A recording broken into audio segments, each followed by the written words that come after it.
What's going on, everybody? Welcome to another edition. Welcome to another edition of the Benfica Podcast. My name is Alfredo Fumacic. With me, as always, olha o cabedal, pá. Jesus. With me, as always, Cristiano Oliveira. What's going on, everybody? Give me a sec. I got to get my back straightened out after that. But what's up? What's up? Here we Glad- are, Glad to be back. back for another week of Benfica. We're now in full swing in the preseason. Also with us, as always, Mr. Stats himself, Dave De Oliveira. What's happening, my brother? What's new in Canada land? Nothing new, same old. But good to be back on it, as always, to spend another hour of our time with the both of you. So good to be back on. That's right. Here we are at tonight's podcast. We will discuss some preseason observations, also Champions League prelim qualifier, in which we drew Spartak Moskow. We'll talk about that and the narratives involved in that, and we'll look ahead to the Liga B win.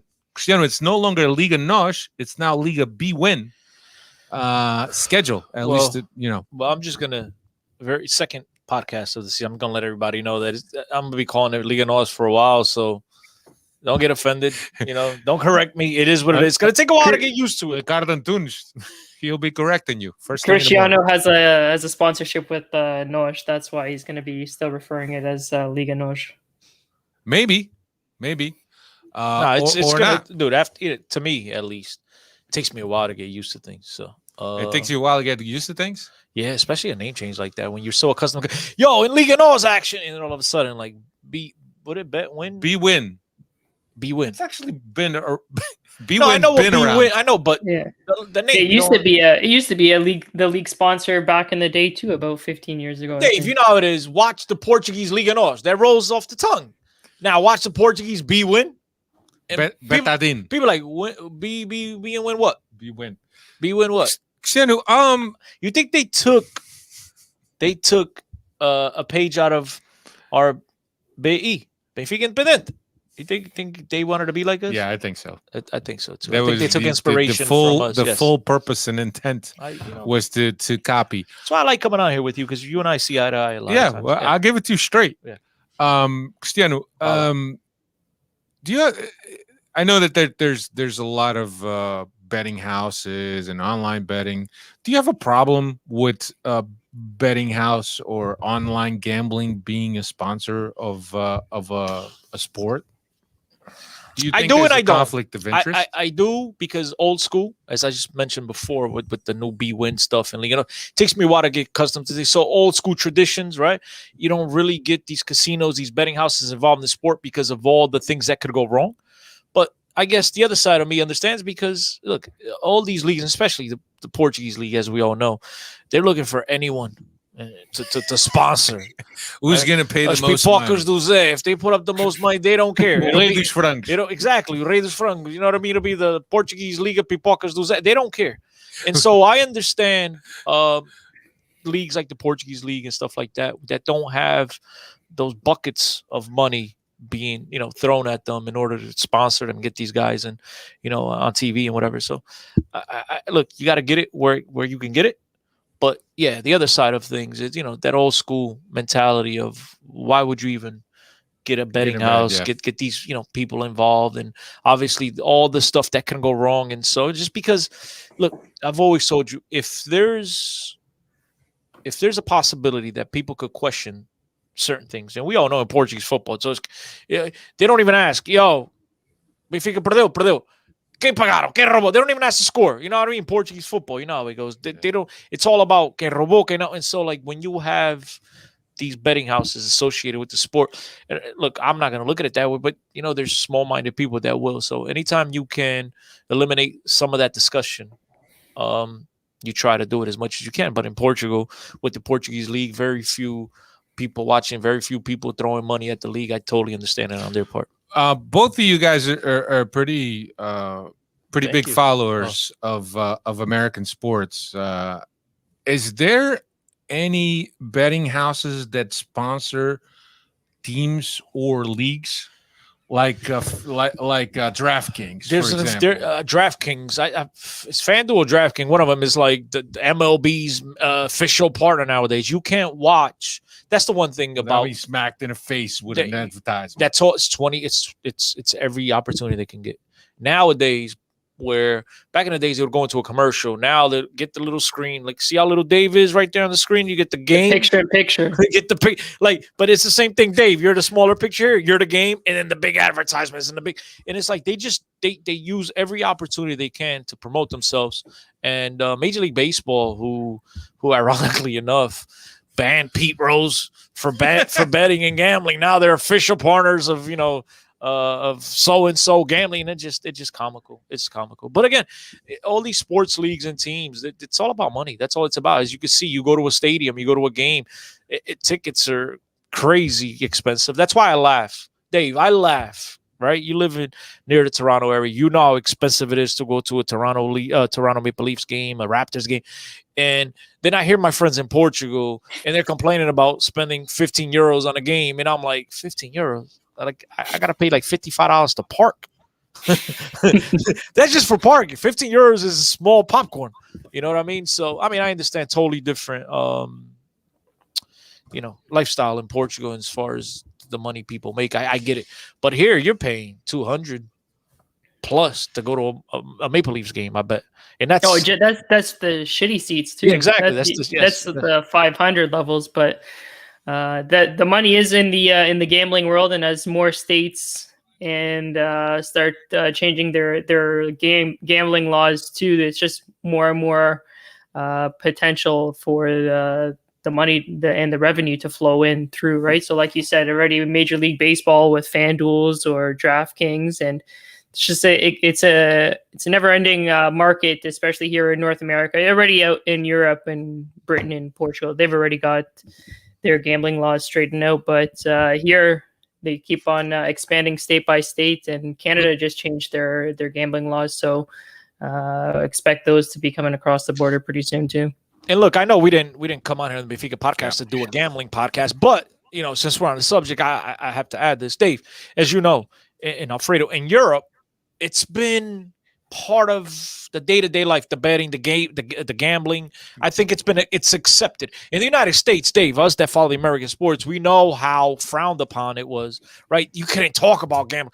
And all of a sudden, as you just said, they're expanding it state to state, and now it's just being thrown in your face. And it's just like, bro, for so long, it was the evil of anything to do with sports in the United States, and now it's their best friends. Where in Europe, it's kind of been accepted over the years, and I think that people have used these apps and these websites to get their whatever it is that they want to do, bet on corner kicks, yellow cards, how many times Pep is going to stomp on people, whatever bet you could take. Yes, exactly. No,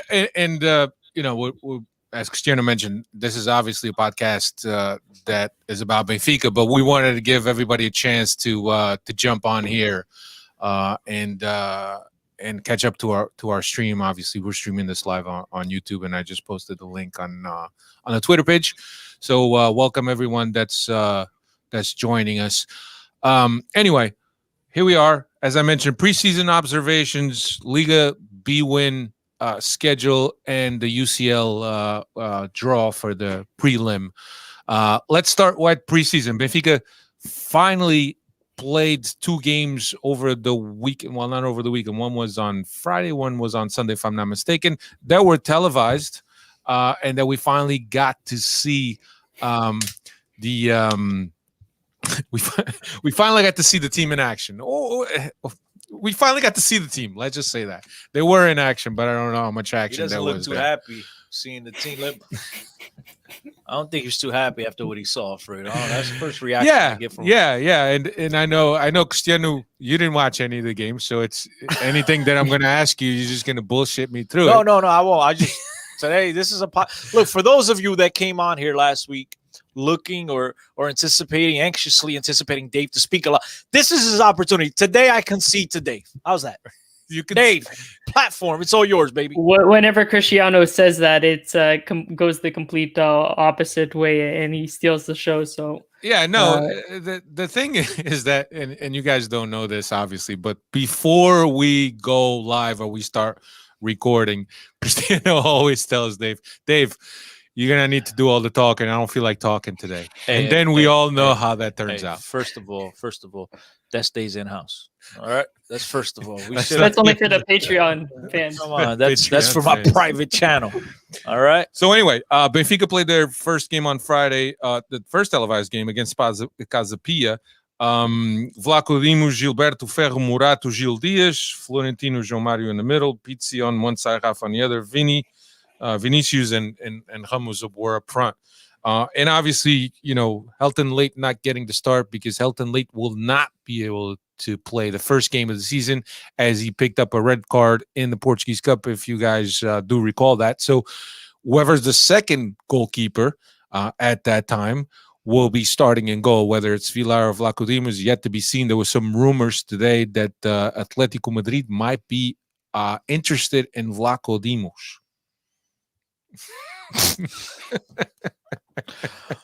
Cristiano, truths to that rumor. Truth. I guess they could be interested. I guess. I mean, he's anybody could be interested. I mean, that's the type of goalie I really want to go after if I want to replace Oblak. So he's the perfect replacement for Atletico. Come get him. They're looking to strike twice. They got Oblak from us, and they must think Vlaco Dimos is the next Oblak. Yeah, exactly. Yeah. So anyway, to me, the biggest thing in that look, it's preseason. There's a lot of tired legs, double sessions.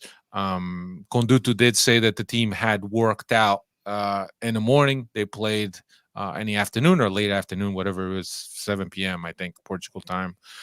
So as expected, a lot of rustiness still, not a lot of sharpness in passes. There's some things here and there that are missing. And look, it's preseason. There's not much that you need to be judging this team on. But yeah, it's a good time to be able to look at what players like Gil Dias brings to this team. Players like João Mário, and I think I already know what João Mário brings to this team, and I already mentioned that last podcast. But I think that, to me, in watching these games, for one, the 3-5-3 or 3-4-3 or whatever, 3-5-2, whatever it is, seems to be abandoned, right? Because on both of these games, JJ has gone with the 4-man system. Cristiano, do you think that's the case, or do you think he's waiting for Otamendi to come back to be able to field 3 healthy center backs? I mean, look, I think we have to look at these games for exactly what they are. Preseason games, early preseason games. Some of the key players on this team are still out, whether due to quarantine or still on vacation due to their participation in what is it, the Mickey Mouse Cup over there in South America or the European Cup. And so, look, I think we have to look at this, for what it is. It's a scrimmage. It's a way to get guys into the rhythm and get back into the rotation, get them back into playing shape. And I don't take much more from it. I just look at it as a preseason game, and nothing else. Gonçalo Ramos with a second goal of the season. He's kind of preseason. I think he's making a little bit of a case for himself. But when you got Vinicius, you got Seferovic, you have Pinho and Gonçalo Ramos, and you still got Darwin and Waldschmidt and Peasy. Sorry, we stopped there. Yeah, and Waldschmidt can. Waldschmidt's a second striker, but look, if again, I don't even want to entertain this because, as I just finished saying 2 minutes ago, this preseason, I take it for what it is. But if he is going to change the system and he's going to play 4 at the back, it's more likely than not that he's going to change the system to get 2 strikers up top. And so with 2 strikers, how many do you carry in our roster? 5. I think, even though you start 2, you're going to carry 5. Yeah. There's going to be injuries throughout the season. You carry, and again, Gonçalo Ramos is a perfect, in my book, is the perfect 5th wheel. But you guys, 5th wheel. Yes, you guys want him to start. And I'm not saying that the kid doesn't want more playing time from last year, but if you do keep Vinicius, let's just say Benfica, let's entertain this, right? Benfica doesn't get rid of Sferodeus, doesn't get rid of Darwin, doesn't get rid of Vinicius, and Pinho, right? Which one of those guys are going to push aside to give Gonçalo Ramos more minutes? You know Vinicius is going to play. Sfero Deus is the leading goal scorer. He's going to play. Darwin is the next coming of God. He's going to have to play. Pinho is Pinho.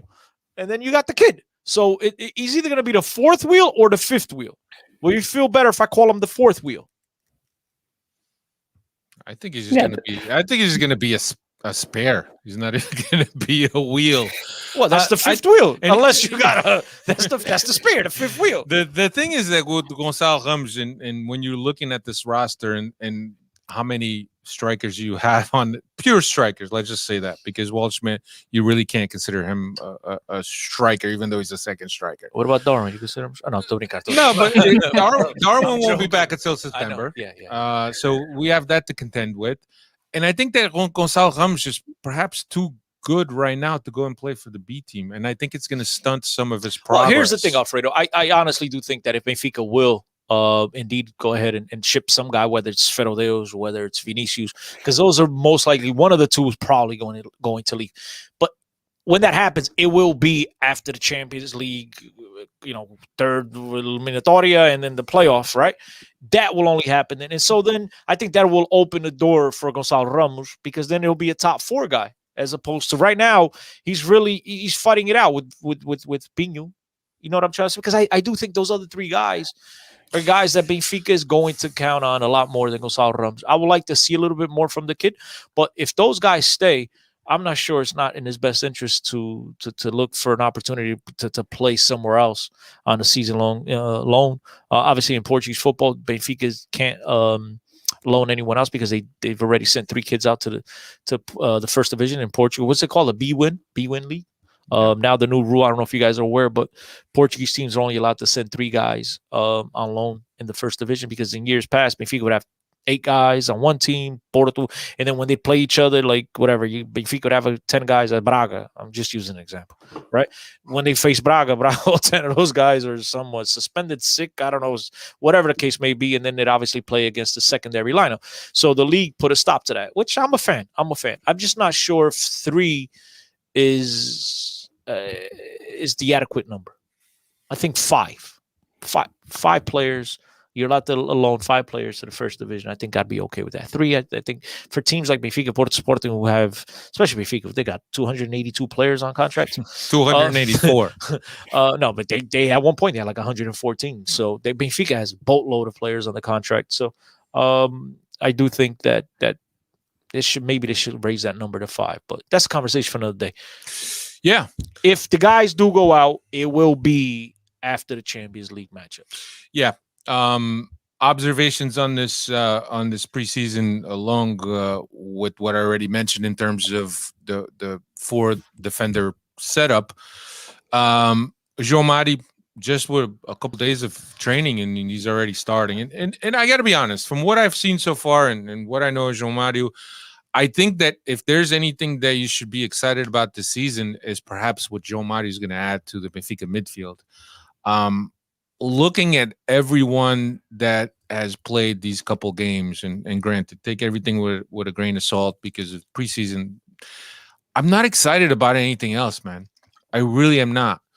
I thought that Jetson, I haven't seen Jetson play in a while. I thought that Jetson has progressed. At right back?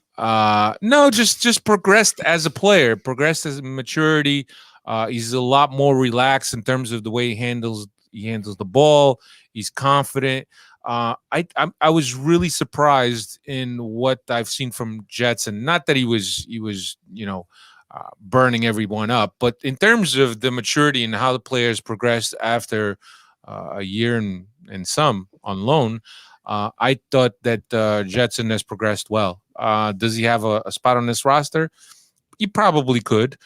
But because the Benfica has a need to sell players, they're not just that, Alfredo. Or right to now, offload some of the roster. Right now, off the top of my head, Benfica has 34, 36 players in preseason. Yeah, some guys have already been shipped out to the B team. It's still a tremendous amount of players. Yeah, they do have a lot of players. They do have a lot, and Benfica is going to have to sort out their in-house problems in order to, 1, bring in players, and 2, you're going to have to find a spot for these guys. Yeah. There's just so many guys that have come back from loans, and there's not enough room for everybody. JJ is going to want to carry 26, maybe. Yeah, but 2027, they probably, Bro, they it's have still, more than that right now.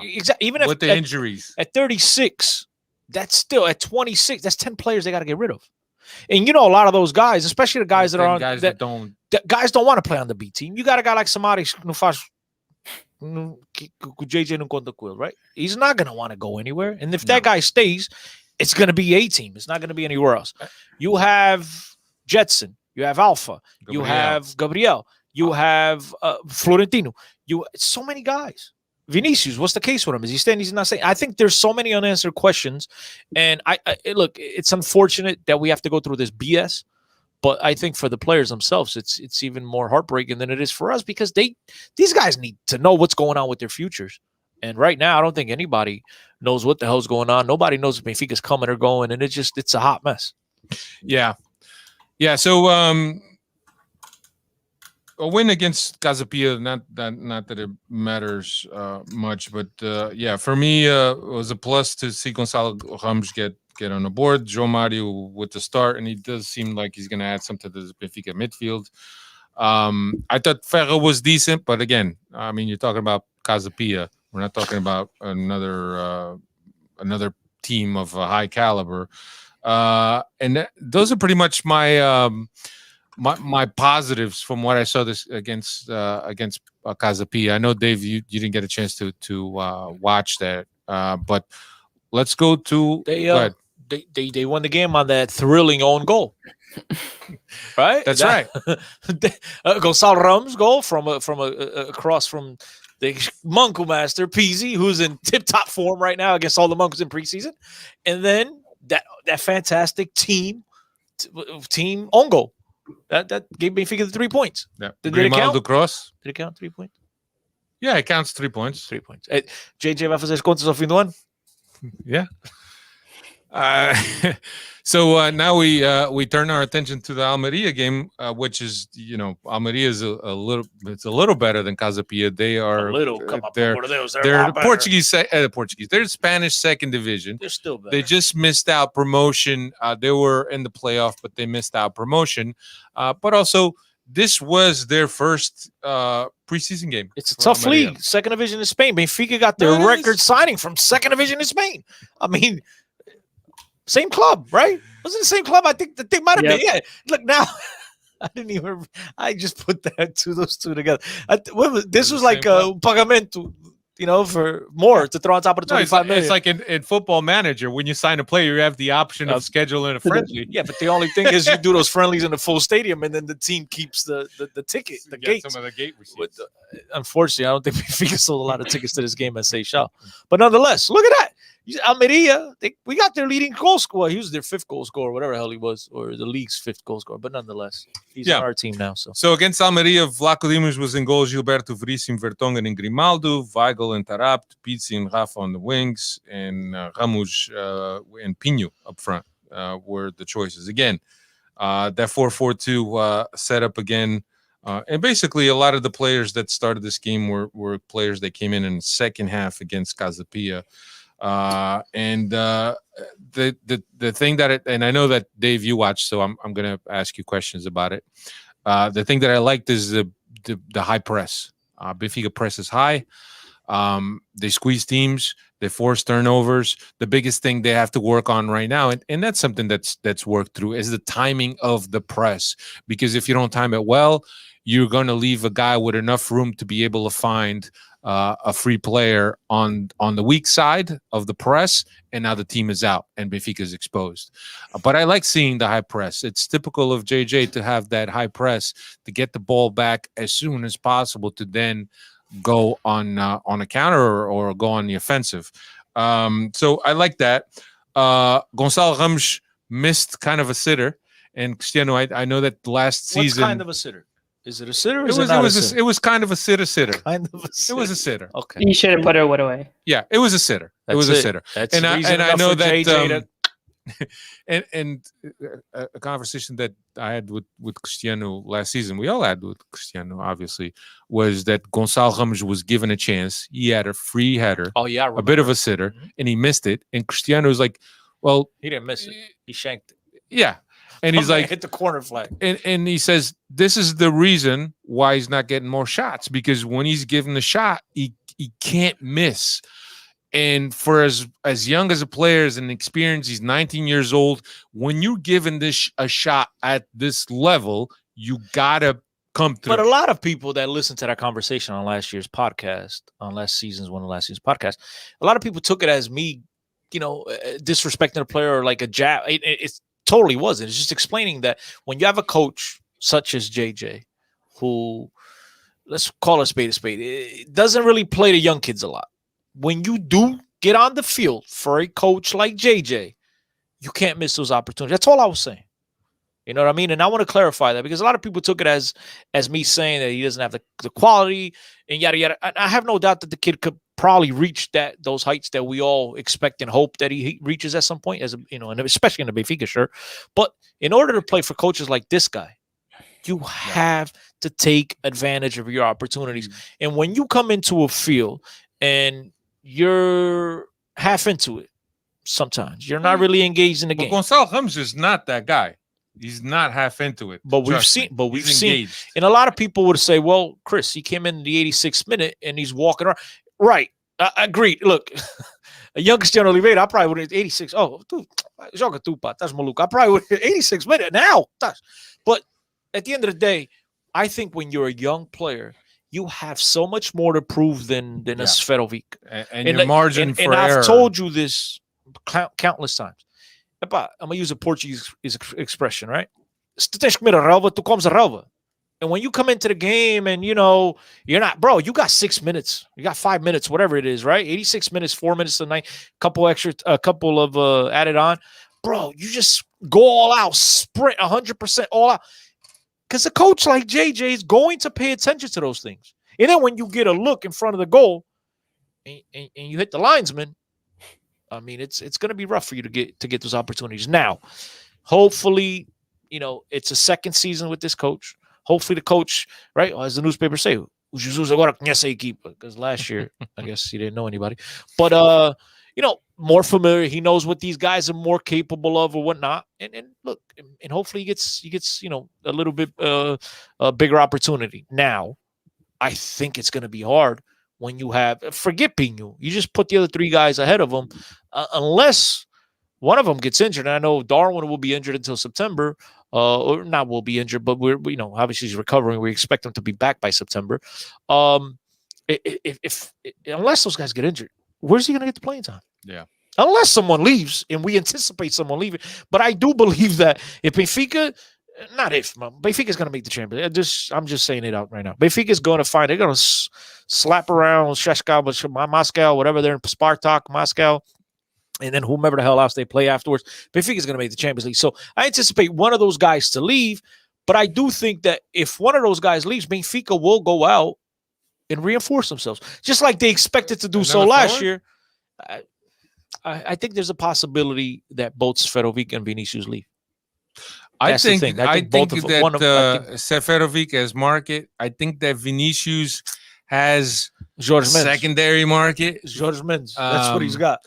But here's the thing, man. And I was watching Vinicius against Almeria, man, and he's such a beast. He's so strong on the ball, and he's really hard to get off the ball. But he doesn't have the technical ability that could be a good matchup for that physicality of his, but he's so strong. And he kind of, like, in a way, the physicality, the strength, and going 1v1 with a center back, I think it reminds me a lot of what Darwin's characteristics are. And we've had this argument when you have two players that kind of are skill set are like for like. Well, that's why. And you just spent 20 million on Darwin. Yeah. You're gonna keep 25, Vinicius, 25. or you're gonna send Darwin away.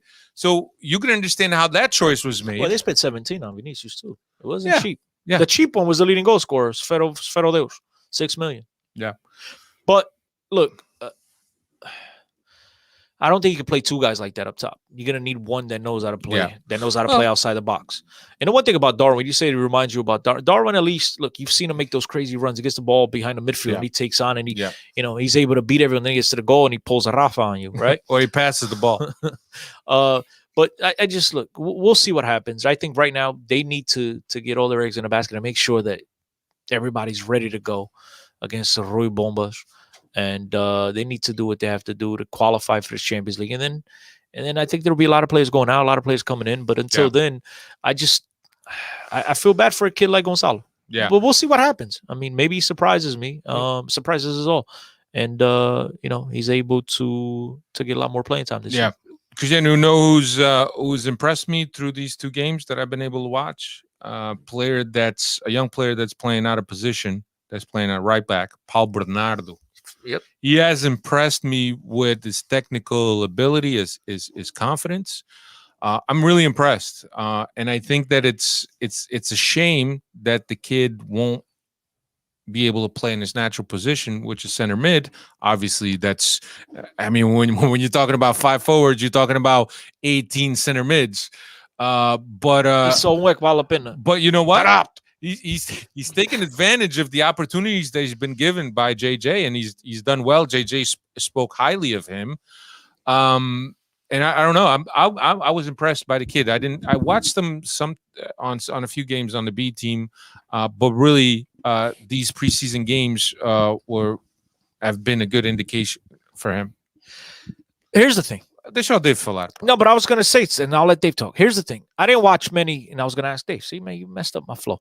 I didn't watch many B team games last year, but I believe Paulo Bernardo played right back at least the few games that I seen him play. I think he was playing right back. So, Dave, I don't know if you could check that out. The guys on the chat, the people listening, check this out. But I believe he played. So because I've been waiting for this. Once he played right back, I've been waiting for the JJ, Bernardo Silva, fez esquerda, agora Paulo Bernardo. There's Bernardo's in there, right? Now he's going to play a right back. But I think he played, on a B team, he did play. He played a right back already last year. So every Bernardo with JJ is a outside fullback. Outside back. Yep. That's it. Fizza, bora. But look, there's a lot.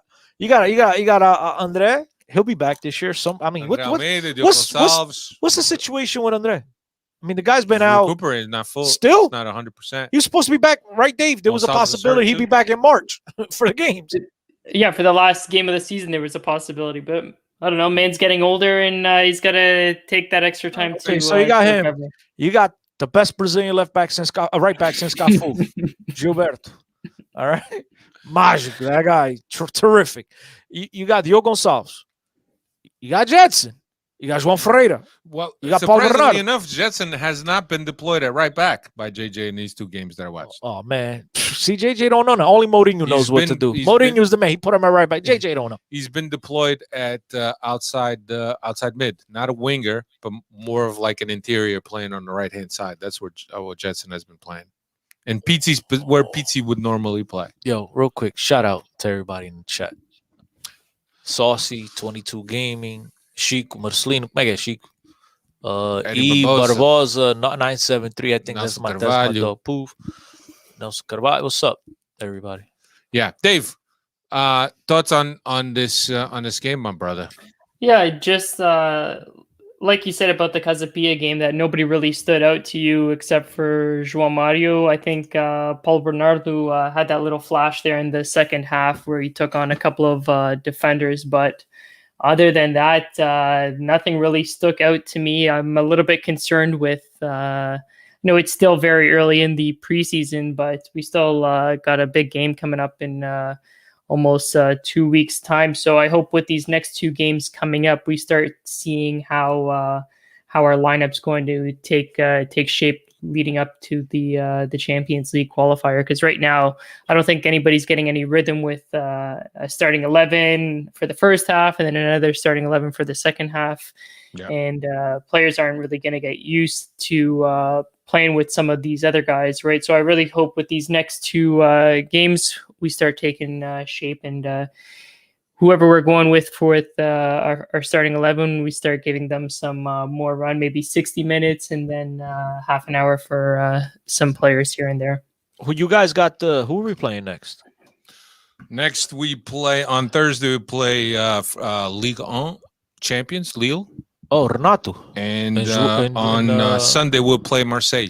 Renato and the old man. Was that supposed to be the Eusebio Cup? Was that making a No, return for They have Marseille? not announced it yet, and it's a shame that they have not focused on having that game every single preseason. I mean, right now they got to worry about staying out of jail. I mean, there's things more important. Yeah, Ever since they were trying to bring it up here to Canada, they haven't tried to rebook that Eusebio Cup. Yeah. You guys still waiting for your refund? and Oh yeah. Sandra, there's a question for you from Sergio Siqueira. Mike, is Helton Leite really the best we got? I'm afraid so, my man. Clear and simple. I'm afraid so. Yeah, I mean, look, Svilar is in his last year of his contract. Benfica have to be very careful in how they handle this Svilar situation. He's obviously not going to want to go on loan because that may cause him not to renew. Who? Svilar. He ain't going on loan. Right. In his last and then The only way he goes on loan, he's gonna have to re-up for 4 or 5 years, and then they'll ship him out. But he ain't going. He's not going to I go through know. another 4 years I of understand. riding the pine. He's not going. But I'm just saying the only way he'd go is Benfica. It'd be a dumb move for him. It'd be smart, but for Benfica, it'd make absolutely no sense. Send out a guy on loan to show what he's made of, and then the guy takes the next step, and he evolves to the point that we're like, whoa, we really got something here. But we lost him. Yeah, we lost him because he doesn't want to go on loan anymore. Yeah. I remember Oblak running into a situation like that where he got tired. He demanded these. I don't know if you remember. He got punished one preseason. He didn't report to camp because he wanted to stay with the first team. And the end, I think the club made him apologize to the fans, if I could recall that. He talked that he wanted to leave and whatever. So yeah, if I recall. But we had the great Arturo in goal at the time. I mean, there's only room for one in the back, unfortunately. And goalkeepers, it's a tough. If you guys got young kids and they want to play soccer, goalies, it's a tough position to play. Yeah. So we got Lille on Thursday and Marseille. Hopefully, we will start to see what it will look like when we get into the Champions League pre-qualifiers, which is our first official game of the season. I'm just checking out here. G Gloss says, "Does it matter who we play? We're Benfica." I mean, with all due respect, I love Benfica. Always represent. But I mean, where's that Benfica been for the last couple of seasons? I mean, if it was just about showing up, we're Benfica, I think we'd be in a lot better, standing than we are right now. So unfortunately, those days are gone, man. Those days where we're Benfica, we'd show up and we'd scare the hell out of everybody. When we were kids, we talk about those grandes noites europeas. That's a long time ago, man, unfortunately. People shaking in their boots. But yeah, that's what we have. I don't know. There's still guys on there. I still find Gabriel to be a foreign body in this. I don't know how he's going to be able to fit. I don't know. I don't like the attitude. He looks husky, bro, but he's not. I don't know, man. I don't know how it's all going to go down with Gabriel, to be honest with you. Look, as I said before, guys, this club's a mess. There's just so many unanswered questions right now, and they have to sort it out. With the ton of players, as you said, Alfredo, they're gonna have to sell in order to make money. Yeah. They're gonna have. I mean, they right now. I'm stuck. I'm really stuck because I'm at a point where we need to sort it out, but at the same time, I don't want to waste any time doing any of that because I want to focus on everything we can do to make the Champions League, because I think at the end of the day, that's the most important thing, is making the Champions League. We have to find those. Moskow, forget it. I'm not even worried. It's the next game. Moscow. Well, let's get into that. Can we replay the preview of Powell? Guys, come on, give me a break. Give me a break. No. We all know different circumstances. Even the haters know that if Benfica played a second leg last year against PAOK, we would have smashed them 3-4-0 at home. We all know that. Zivkovic wouldn't show up. He'd be too scared because he never showed up the whole year anyway, so he wouldn't show up another day to start to lose. But nonetheless, we are going to smack this team. I'm 100% comfortable in saying that. The next, whoever we play next, could be Galatasaray. I believe it could be Shakhtar's number one. If we can't play Shakhtar, but we could play the Galatasaray. Whatever. There's a couple of different things. Not that I don't think we could beat them, but at the end of the day, they're going to pose a little bit bigger threat than a Spartak Moscow. But I think we have to, I should say, to focus all our energy into getting through these qualifiers. And then what happens? So maybe Benfica is looking at it this way. Well, if we make it, we sell all these bums and we go reinforce ourselves. If we don't make it, we got a bunch of bums that we can count on for the rest of the year. So, I mean, because nobody else is going to want to come join us. So, hey, maybe that's their thinking, and we're just not reading it well. I mean, the funny thing, in the drawing took place this Monday, and the funny thing, and when people were looking at the teams that could possibly be in our way, and a lot of people say, well, wouldn't it be funny if we got Rui Vitória and Spartak? And sure enough. And look, I can't, aside from what Cristiano already said in terms of only the one leg against PAOK, I can't help but to draw the comparisons between the PAOK fixture and this fixture. Because you got two Portuguese coaches that always want to prove something whenever they play Portuguese teams. And Rui Vitória is not going to be any different than what's his name? Abel. Yeah, but as I've said here on the podcast for at least 3 or 4 years on the Rui Victorious, all right? When you got Caballos racing against burros, you're going to win 9 out of 10 times. He should win 10 out of 10. Right now, he can want all of, he could be motivated and want to show off, and he's got so much. And I understand there's a lot of animosity between him and JJ. But again, it's still going to be Caballos against burros. Yeah. There's only so much you can do. But in all fairness, neither one of us knows much against the Spartak Moscow teams. They're no good. That's all I need to know. Not that they got Victor Moses. That's probably the only player that you. Hopefully, that's the only player that'll save him against Benfica. Moses spreading the. Come on, dude. I mean, look. At the end of the day, I think. I think this has all the makings to be something that'll make you sweat to the last minute of the second game. Let me ask you guys a question. Take Rui Victorious, all right, and you put a Russian, right, Yarmolenko Sharmashenko as the head coach. Would you be feeling the same way? Or is it just because you got a Portuguese coach and the similarity / oh my God, you got a bell up? So because he's Portuguese. I've seen this movie before. Yeah, one leg. Not went well. One leg, not 2 legs. Well, maybe there was a sequel. Well, no, come on, dude. Look, I just think, the other thing that we can't forget, and not that it's a very heavy factor, but this is Spartak Moscow's centenarium year also. So there's most likely an extra focus on the team to make sure that the team does well domestically and in Europe. This is just me, right? This is just me speculating. I just don't think it's going to be as easy as you say, Cristiano. It's easy, Dave.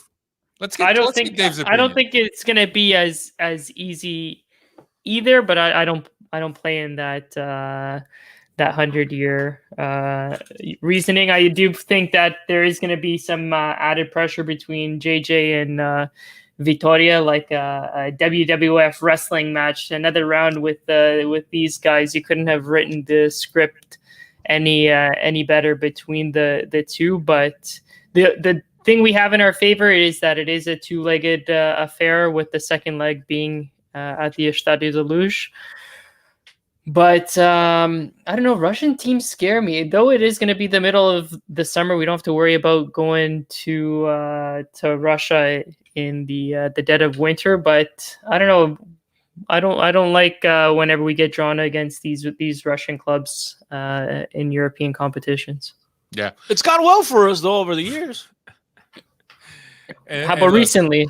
And I It's think gone that, well. that Thiago makes a good point in terms of this game isn't going to be Benfica versus Spartak. The media is going to make it JJ versus Rui Vitória, and as we all know, there's some famous exchanges. Well, it's a good thing between that JJ and Rui Vitória. it's a good thing there'll be players playing and not the media. Then, I mean, look, I get it. You guys are all making it a bigger story than what it is, and I get it. The sidelines are all there. They're beautiful. The headlines, I should say, not the sideline. Beautiful, yada yada. Sidelines too, they're beautiful, But nice and straight. But come on. If listen, now I'm agree with Dave. Go back to last year, right? Replay. But if Benfica, but again, last year was one game, man. Come on, it's only one leg. I mean, come on, get my defense. But if Benfica can't get past Spartak Moscow, man, close up shop. Just go invest all your money in like volleyball or futsal. I don't know. Forget Just the football. do like the department. president, just resign. That's it. Just forget football. Don't even play football no more. I mean, come on, guys. Yeah, they still got the female team. They're the only bright spot so far on the pitch, right? Yeah. What I also wanted to mention that Spartak would have played two league games before they faced Benfica. Benfica would be the first official game for Benfica. The first fixture against Spartak, which happens on the 4th of August. First, Benfica goes to Russia, and then Spartak comes to the Luge on the 10th of August. The winner will advance to what UEFA is called a Champions League playoff. I don't know. They have something weird with the drawings for the prelims. They don't. No, I think when it comes to the next round, the Champions League playoffs, and then there's it'll be on path. it'll be on coefficiency. So if Shakhtar makes it through, Right, they're Benfica- higher ranked than us. So there'll be number 1, 2. So basically, there'll be one. Benfica will be 2. They can't play each other. Benfica will be one of the seeded teams. I Yes, believe. so there'll be 2. Unless Shakhtar doesn't make it, and then Benfica is number 1. But and then I know there's Galatasaray, there's Genk, there's a bunch of other possibilities. But look, it's a lot. It's if Benfica gets past Spartak, and then they play whoever it is that they're going to play, and that will happen on the 17th or 18th of August with the return fixture the 24th or the 25th. This will mean that Benfica would have to play 8 games in August. 4 games for the league, 4 games for the Champions League prelims, provided we get past Spartak. that's awesome. I mean, we'll have, like, just as you guys are praising Spartak for having 2 games in hand of Benfica, we'll have plenty of games in hand with our opposition in the Portuguese league. we'll be ready to go. Maybe go solve Rams plays in one of those 8 games. What do you guys think? Yeah, that's a lot of games. Yeah. I know And that, especially to start the season. Man. I know that the team has been vaccinated, but even though you're vaccinated, you can still get COVID. COVID's still around. Portugal is still not doing all that great with COVID. So I understand carrying a little bit more players. But I think in terms of the training sessions and how they're programmed, I think it becomes a little bit too cumbersome in terms of having that many players that you have to work with. Especially when the guys start coming back from injuries. That's why I think Almeida, Diogo Gonçalves, a few other guys. That's why I think at some point, JJ's going to start bitching and complaining. You got to trim this down. You got to trim the fat. And Well, he's the one that has control over that. Yeah, He'll just tell him, go play with the B team. Somebody, just go play with the B team. If you don't want to play, olha, faz jogar matrecos. Yeah, he plays. You think somebody's good at matrecos? No. I'm talking about JJ. I've seen pictures. JJ 1v2. That dude. Guys, velhote. That's my man. I got to invite him over my house to play in my matrex table. Yeah, that's right. So we'll just see. Yeah, it'll be interesting, Alfredo. But that's right around the corner, man. Yep. That's right around the corner. I can't get into these preseason. Look, I guess against Lille and Marseille, I'll be tuning in. But against the Casapias of the world, and come on, dude, it's just And the powerful Almeria. come on, Almeria, dude. We got our best player came from there. Respect. All right. So just a couple more things for us to tie in on a transfer buzz. It looks like Galatasaray is in negotiations with Benfica for excuse me, for Jetson. And Besiktas. They're both fighting. Right. They're both. But Galatasaray has been going back and forth with getting some jabs and Besiktas. But yeah, he's a hot commodity in Turkey. My man Jetson, or your man Jetson. I don't know nothing. Like I said in the beginning of the show, Vlaco Dimos, there's some interest by Atletico. What else? Mate, is that how you say his name? Mate, the guy from Milan, AC Milan. Yeah, Mate. Oui, je parle for Mate. Oui, I don't know. I just know that line. I repeat it over and over. But yeah, Mate or something like that. Yeah, Mate. But he doesn't want to come. Yeah, he wants to play Champions League football. But then again, if he goes back to Torino, I don't think they're playing Champions League football either. But that's besides the point. But yeah, I think there's look, as we talked about transfers, players in and out, there's so much uncertainty that I can't blame other guys for hesitating and wanting to join this circus at the moment. Yeah, there's a question there from Tiago, and actually, this is a question that Dave had asked Cristiano before we came on. If Benfica doesn't make the CL group stage, does Rui Costa get rid of JJ to possibly get a chance at being permanent president? If Benfica plays that second leg on the road, I don't think he's on the same plane on the way back to Lisbon with the team. They try to cut ties as quick as you said. If he loses if he doesn't, against Spartak, it's at home, so obviously he doesn't have to get on a plane. But he might want to get on a plane. You ever see that? Want to get away? But yeah, he might want to get on a plane. That's a Snickers commercial. Want to get away? Is it? No, is it Snickers? Yeah, it is. No, but isn't it Southwest also? The commercial is a commercial. Yeah, like it could want to get away. It sounds like a travel. I don't know, whatever. But yeah, look, I don't know. They're gonna want to cut ties so quick.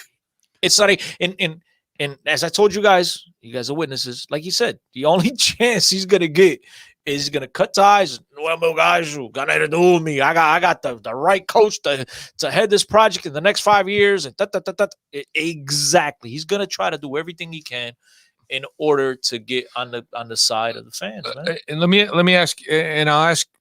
On the other hand, I disagree. I don't think says it's southwest, northwest, southwest. There's a west in there, right? All right, whatever. That's southwest commercial. I disagree. I don't think that Rui Costa gets rid of JJ. I just don't. Heartbeat. Cristiano seems to think he will, even though Cristiano is a big JJ. He'll get rid of him quicker than Vieira posts a $3 million bond, and he's locked up. So think about that. He's locked up at home. Yeah, but I don't know, man. I think it's very important that Benfica makes the Champions League, as everyone knows. And also, there's a lot of things right now that are hinging on that Champions League qualification. There's an impasse right now. You want to go get a player with a name, okay? And let's just go through this exercise, right? Do you remember when Rui Costa first took over the position? And think about the players that Rui Costa brought to Benfica. Yes, Aymar, all those guys. Suazo, who I was crazy hyped on, and Suazo, Saviola. When does Benfica go back and start looking for these players that are like they've kind of like been secondary on big teams, but they're still very good players? We had a good example with Jonas, but we really haven't brought a player of that caliber. You and I have had this conversation countless times over the years on the podcast, and millions more times when I call you to bother you about something with Benfica throughout the week, right? And once Benfica went away from acquiring those types of players and they started to invest heavily in the made and say shall, that's it. Forget it. Those players are done. They're not going to go out. You might get one once in a while, but they don't look at the mercado in that way no more. They're about, we're going to develop our kids. Now it kind of changed a little bit because, as we said last year, the pressure was so much and he spent $100 million. But that's been the motto. It's been the motto. It worked with a few guys, and so they kept going back to it. But unfortunately, what's happened to the rest of the roster, it's just been, watered down. Dave, what do you think, man? Does JJ get the axe if we don't make the Champions League?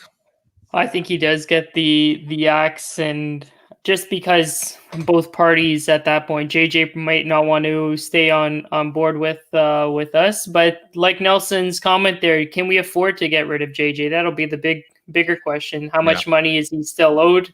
Does it make more financial sense to keep him on just for the rest of the season to ride out his contract? Your answer might be in what Thiago said. Either way, Rui Costa is going to save face. So it's an extremely important decision for Rui Costa to make because it can hinge on his future as a president of Benfica. So yeah. So if Vieira spent 100 million to win an election, right? Because that's what he did. I don't know. He spent 100 million on players to ensure that he got the masses behind him, so on and so forth. Can Rui Costa spend?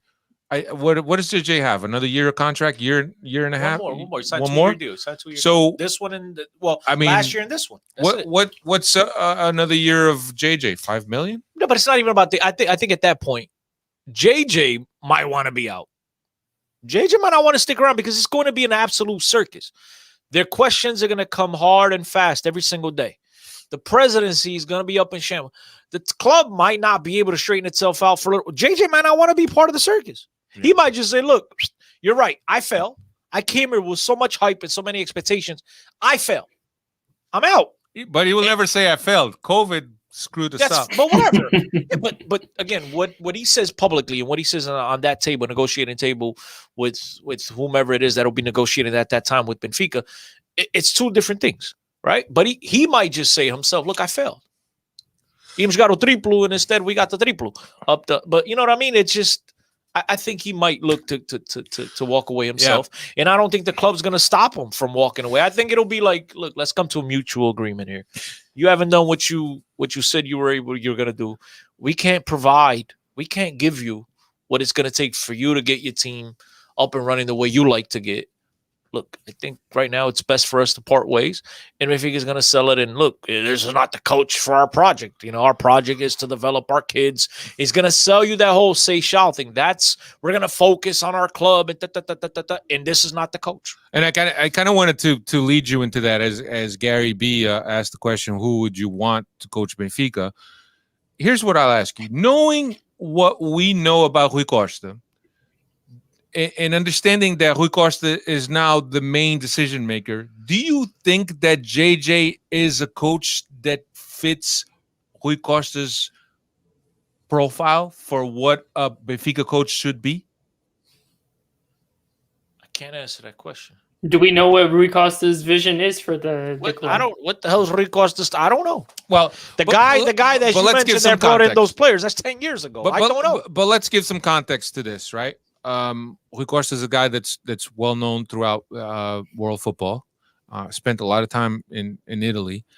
Does some of that mentality that he gathered in Italy play into the profile of a coach that he's looking for? I don't know if JJ fits that profile for Rui Costa, to be honest with you. But how do you know what Rui Costa's profile? I don't. I just have. It's on the gut. It's on the gut. Rui Costa hasn't spoken. We don't know. He stopped. In reality, he's no longer the director sportivo. He's the vice president. Yada yada. We don't. Look. It's impossible for me. I just totally be speculating. I'm not trying to be rude, Alfredo. Please don't. No. I completely understand. Rui Costa hasn't given a public interview about nothing. And for what the interviews he's given, but you know what I'm saying. We don't know what he likes, what he wants, but I don't know. I'll take Paulo Fonseca. He's unemployed.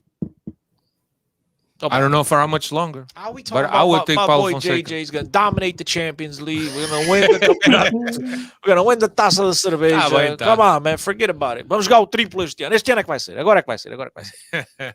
Gary B says that JJ is past his prime. Yeah, I don't know, man. I think that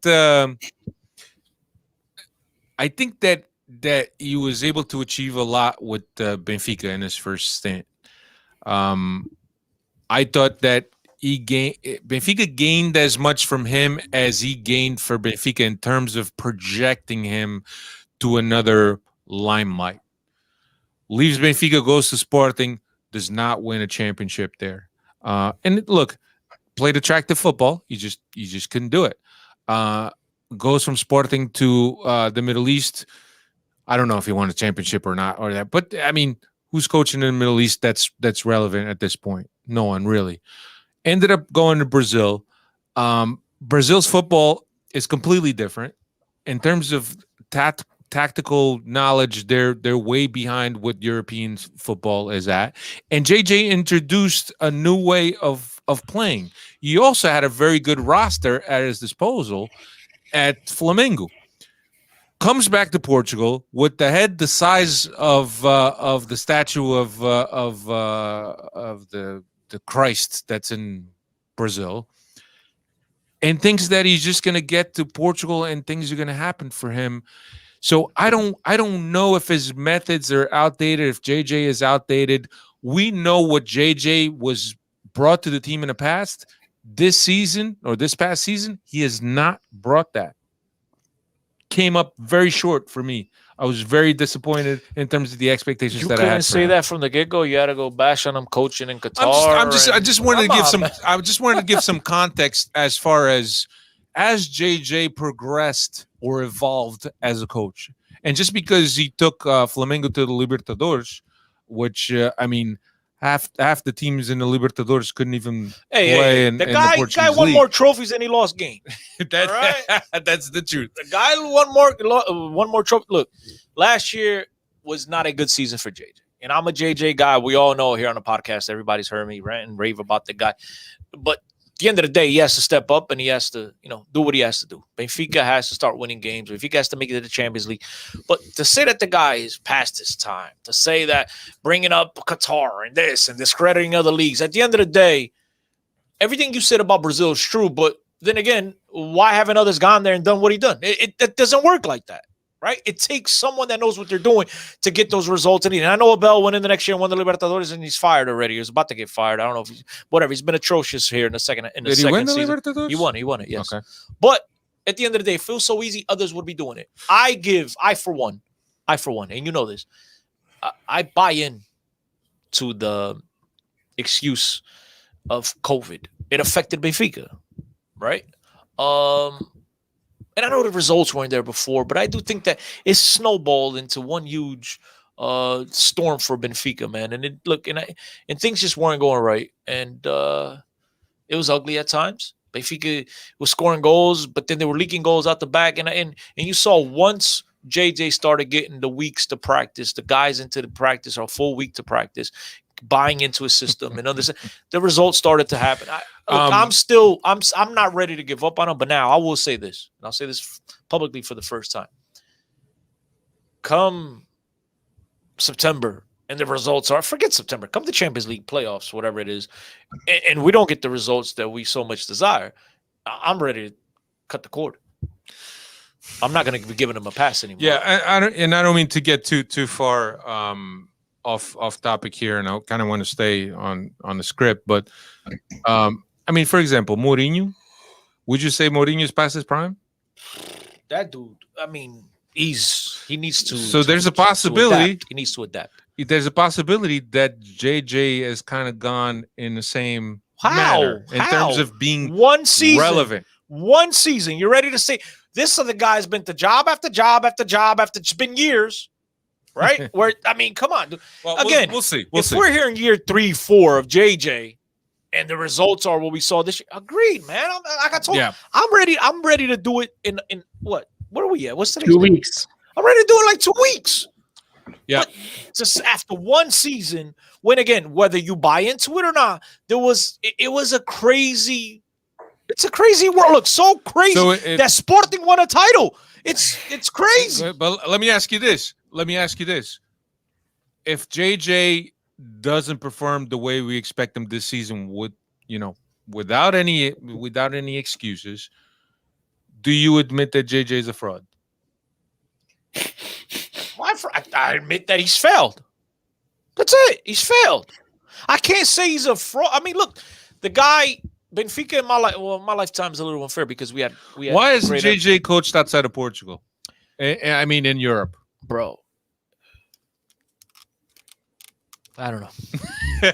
Anyway, I mean, I know. I know, but I don't want to get into that on the podcast. I don't want to get into it here. Thiago says that JJ is not a fraud. I don't think he's a fraud neither. That's it. But was he good? Absolutely not. That's it. I mean, why can't we just call it what it is. Why do we got to go back into look? At the end of the day, Benfica could have won more titles under his first stint, but at the end of the day, that was fantastic. Benfica, I mean, that was the best they played in what 30 years? Well, not 30, 20 years, right? Benfica played spectacular football. We could have won more titles. Yada yada yada. I mean, yes, there's plenty of negatives, but there's a lot more positives in his first stint. Right? He left. He went to Sporting. Say what you want. He broke every single Sporting record. It took a crazy Benfica to go 23 wins, 1 loss, 1 tie in the final 25 games. Right? Benfica, even Rui Vitória still doesn't understand how the hell he did that. Right? And we won the title. Credit to them. Then the wheels started spinning. Whatever, bro. You could say it's excuses. You could say whatever it is. But at the end of the day, I think the guy's proven it that he knows what he's doing. Is he a pain in the ass? Absolutely. Is he hard to swallow at times? Is he hard to root for? Yeah, 100%. He comes in with these crazy expectations, yapping and blah, blah, blah, blah, blah, and then obviously the team fell flat, flat on their face. It's hard to defend the guy, but to come on here and say that, with another coach, maybe, it would have been different. I don't know, man. We've just seen our club has been turned upside down, president getting locked up. Come on, man. There's just so many things that is wrong with this club. We don't know what's going on behind the scenes. You're the type of person, not the type of person, you're the same person, I should say, that was so down on a certain group of players in that locker room, right? The same players that got Rui Vitória fired, same players that got Bruno Lage, right? Fired. And I still are the same players that are still dictating what's going on inside this locker room. Well, not necessarily. Why not? They're the same ones. They're still there. Because one of the reasons why I wasn't for JJ coming back. Well, let's get that straight. But one of the things that I felt that JJ could bring to this team was that he could get that locker room in order. And what happened? And what did I come on? And Dave, what did we come on here on this podcast and complain week after week? I know I did. When the dude was just sitting on the sideline like mopey. What to me, what that led me to believe, right, is that he was promised one thing. Then, to no one else's fault but his, right? They slipped up against PAOK. All of a sudden, the script was thrown in the garbage. Like, no. We're not going to get rid of all these guys and go buy these guys because, look, the millions aren't coming in. That threw it up. And then he was just moping around. You see how many you yourself like, yo, is that the same guy? Yeah. That to me, it was him showing it. And again, I don't appreciate it, right? Because I want my coach to be into every game and trying to do everything he can to win a freaking game. But I think he was showing his displeasure because there was players on the team that he didn't want on the team. And you saw a lot of those players when they weren't starters and they're coming out with the rest of the group and you saw the puss face, right? I don't know. We'll see what happens. Gary B is asking, why do we need to always hire a Portuguese coach? The answer, we don't. We don't. But Camacho, Kike Flores, Ronald Koeman. I mean, we got plenty of guys. Yeah. And that's until just until JJ took over. Look, Gary, the biggest thing is that there's a lot of intricacies to the Portuguese league. And I don't mean not knowing what pitches you're going to be playing in, not knowing the teams that you're going to be playing against. There's a lot of things that happen in the media and in the background that we're not privy to that influence games. And it takes a Portuguese coach to understand that because they're embedded in the culture. In order to deal with the mob, you must know what's going on in the mob. You got to be a made man. Yeah. No, that's absolutely right. I mean, and I don't have anything against Benfica not hiring a foreign coach. I just think that right now there's a lot of good Portuguese coaches in the market or coaching elsewhere other than Portugal and even Portugal that I don't think that we should necessarily go after a foreign coach. That's just what I think, but I'm not against it. Anyway. So you'd get Paulo Fonseca with his Porto ties? No, Paulo Fonseca coached at Porto. Coached at Porto, but he failed there. They that's fine. I'm I'm just that because Alfredo, You'd be surprised. There's probably people listening to us, watching us. When you talk about Portutais, you talk about a guy with allegiance to Porto. You talk about what's the dude? Boas, you talk about the guy dude, that was a Shakhtar. What's the dude that won the title and he got fired and he went to China? He's been in China forever. Vitor. He's got ties to Pereira. Porto. Okay, so He's got ties to Porto. So a guy coached in Porto, he's got no ties to Porto. He's got. There's not a sentimental attachment, I should say. I like Paulo Fonseca too, by the way. I like his football. No, he would be my the first guy on my list. What about Marco Silva, who's at Fulham? No, let Mark Silva go. I think that Mark Silva hasn't progressed the way. What about the guy that a lot of people on the podcast wanted him to replace JJ, and then wanted him to replace Rui Victorious, Leonardo Jardim, who's now in the before mentioned Qatar or Saudi Arabia, one of those countries. Yeah, I mean, if you're employed, I mean, you're automatically excluded from the list. I'm just talking about Fonseca because he's available. But the guy won't leave Al Ahly. No, to come to. He's already said that his time to return to Portugal is not now, or is anytime soon. That's what he said publicly. But I think that Paulo Fonseca would be a good match. But there's a lot of things that we're forgetting. And some of the things that we're forgetting is that right now, the Benfica house is a mess. So we need to straighten out our house before we could start throwing money at the locker room, throwing money at coaches to see if winning will quiet down the masses. I just think that we need to get things straightened out before we could progress and start looking at football and making wise decisions in football and acquiring guys and getting coaches if JJ were to leave. Deixa Dave falar, pá. I say no. Dave, what do you think?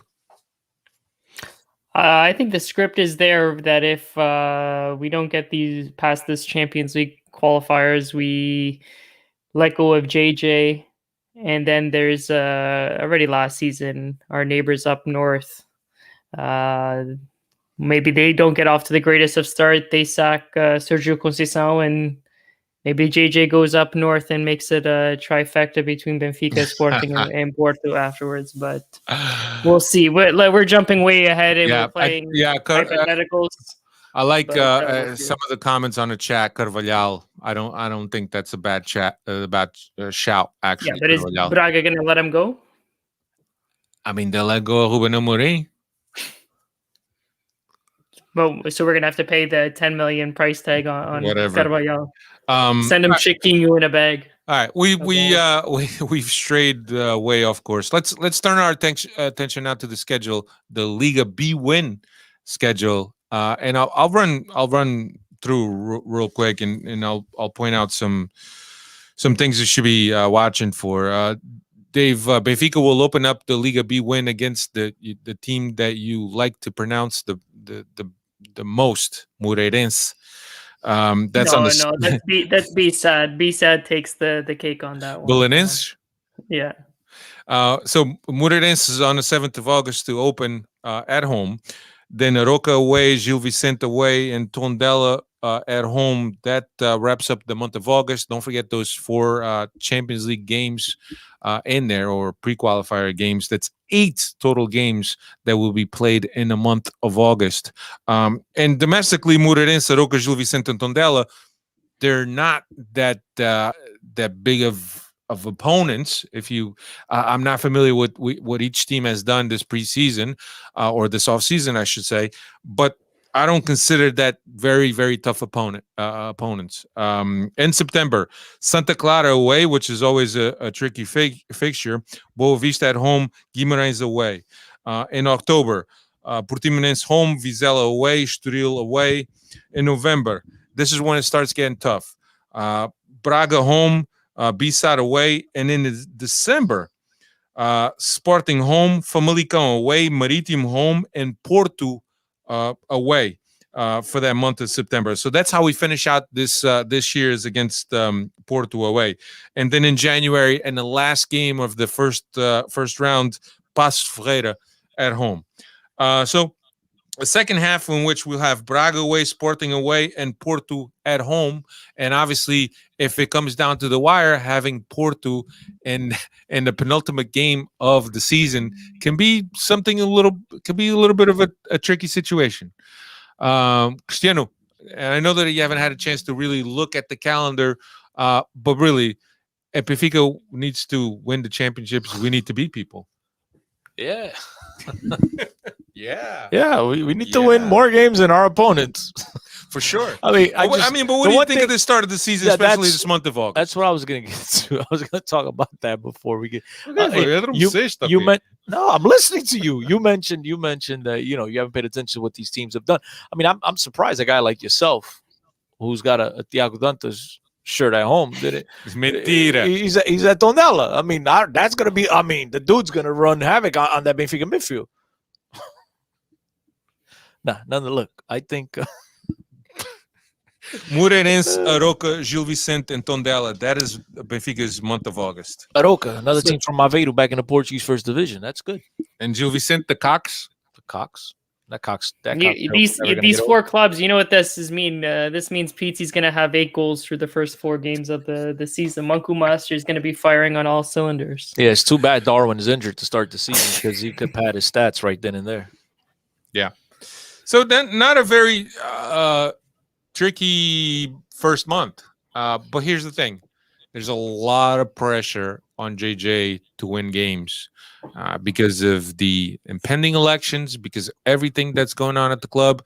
And as Cristiano likes to mention, winning cures all. It does.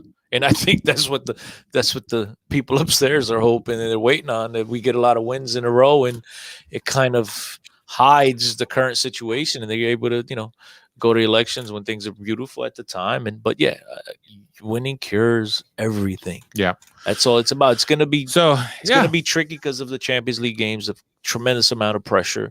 And then you look at these games, and you're going to go from a Champions League with obviously millions riding on the line to facing an Aroca at home.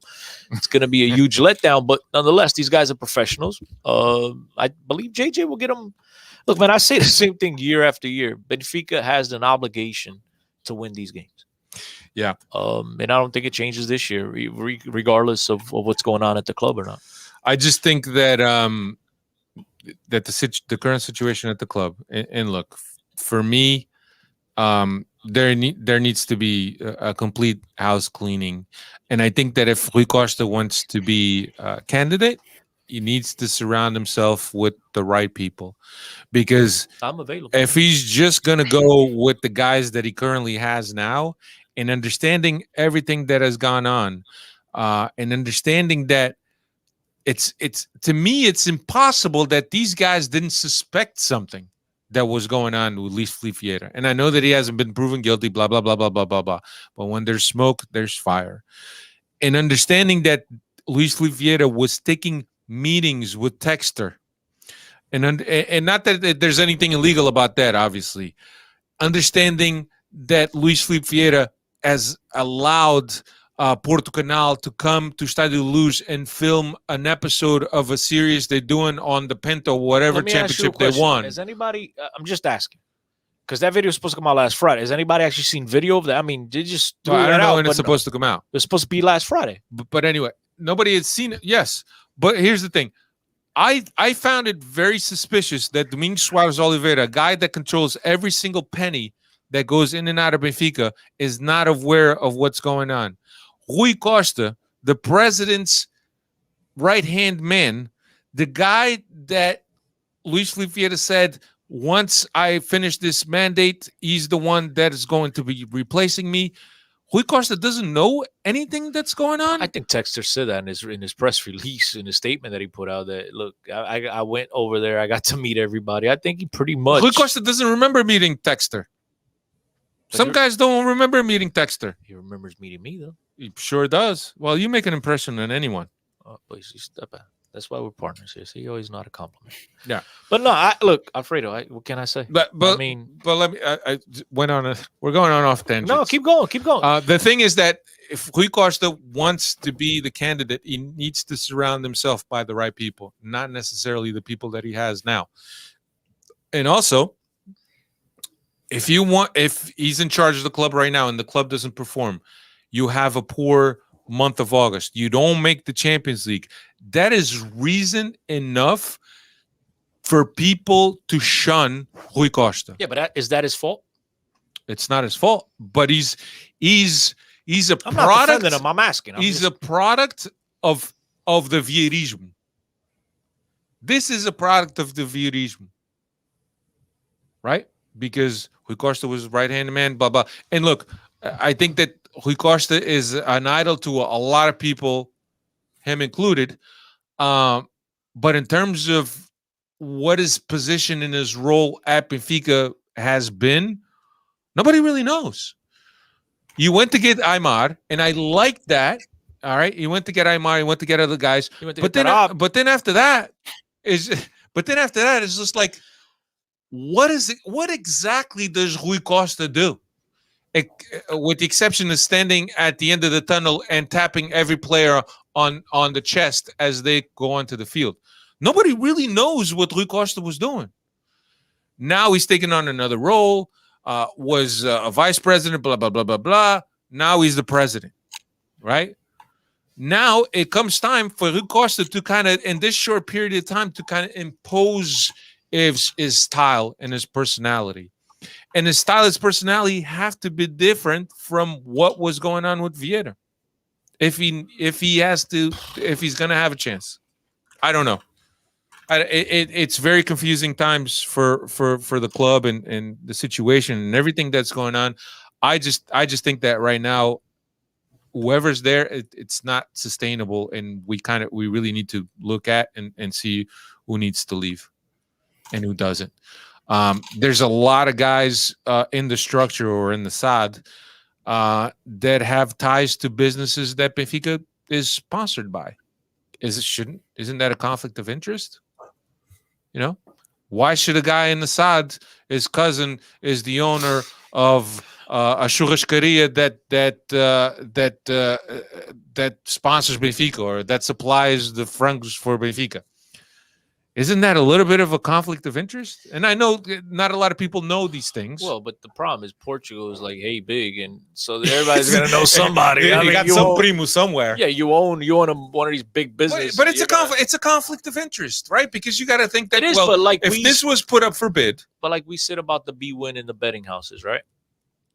They ain't gonna turn it down. But we're talking about internal decisions by the club. Well, I think that's what you mentioned before. You mentioned before when you said Luis Vieira meeting with Texter and there was nothing illegal about it. Yeah, there's nothing illegal about meeting up with him, but the fact that they actually rejected and ultimately terminated that agreement with Texter was the fact that there was insider training involved. So there's so much nonsense involved in all this. I don't think it was as much insider trading as it was them saying, this is a part of Vieirismo. We got to shut this down. We got to shut this down now. And regardless of whether Texter has had the best intentions of bringing something to Benfica, and obviously the Benfica club is always going to have the majority of the shares of the SAD. Regardless, it was something that was part of Vieirismo.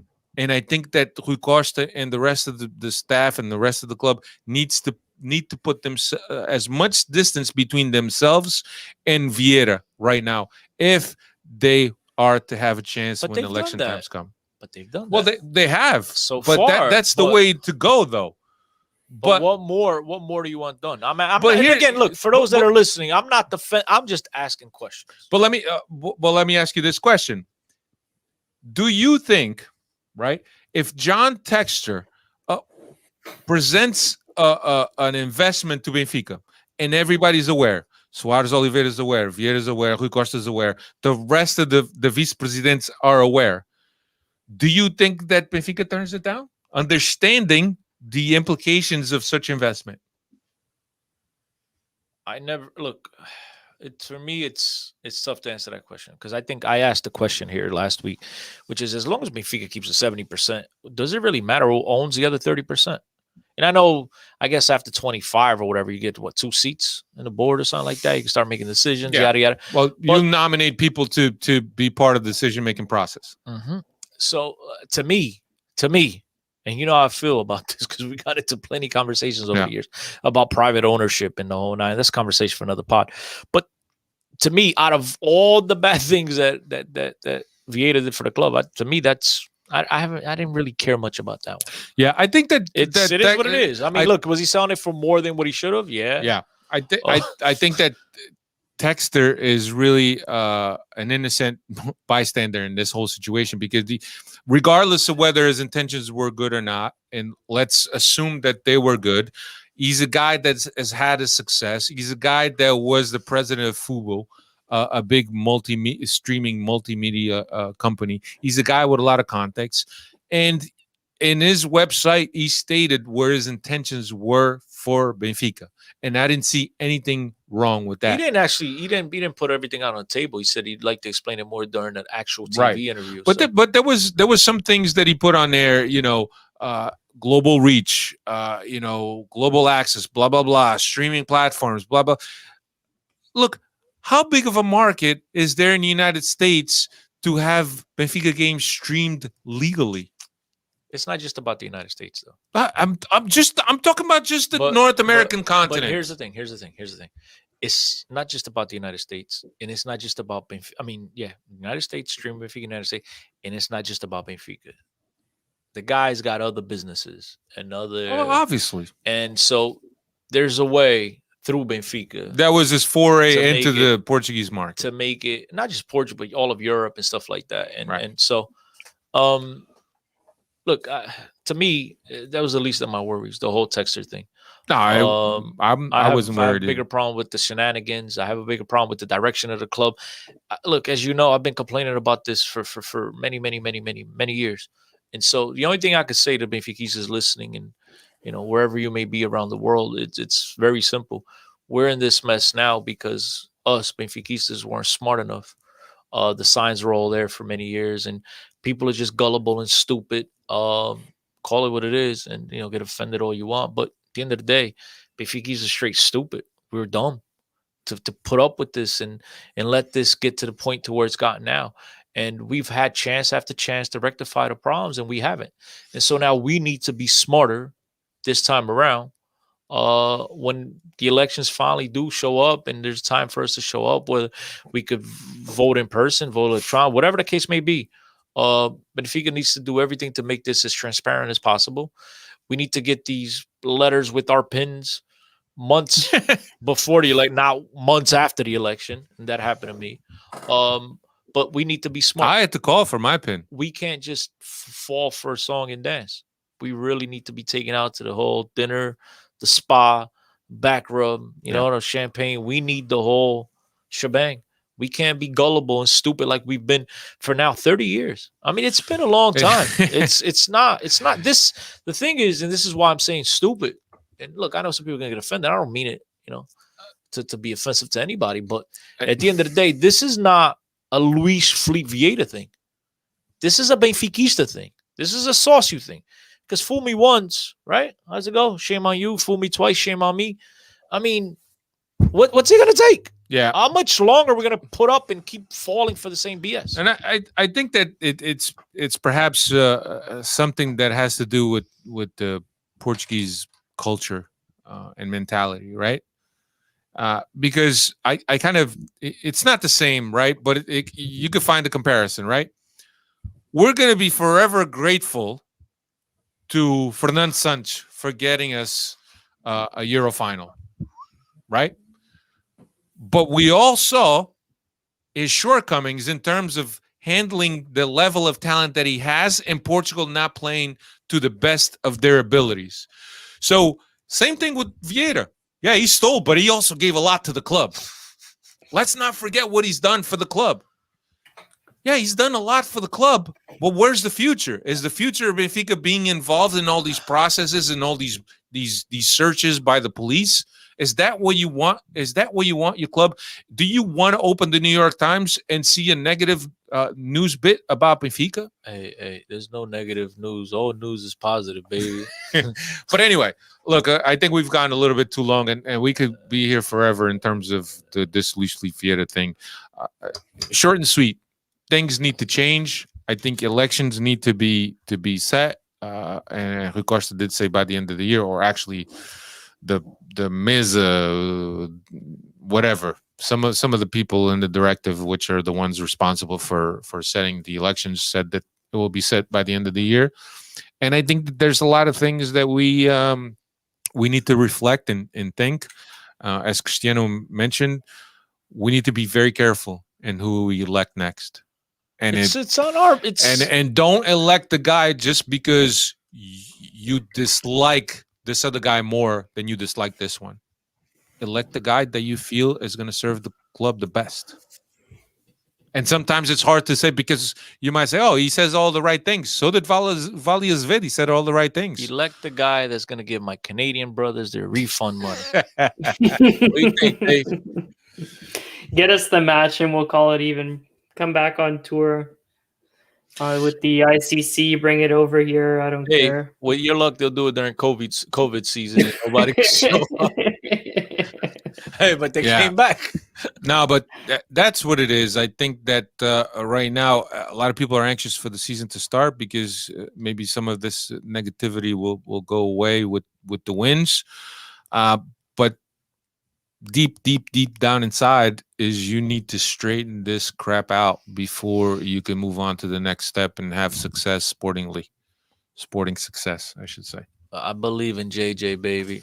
You believe in JJ, but do you think that if he doesn't make the Champions League, he's going to get come cut? on, why you guys, negative vibes, man? Come on, bro, positive here. Benfica is gonna smack Victor Moses and the rest of the crew. Moses.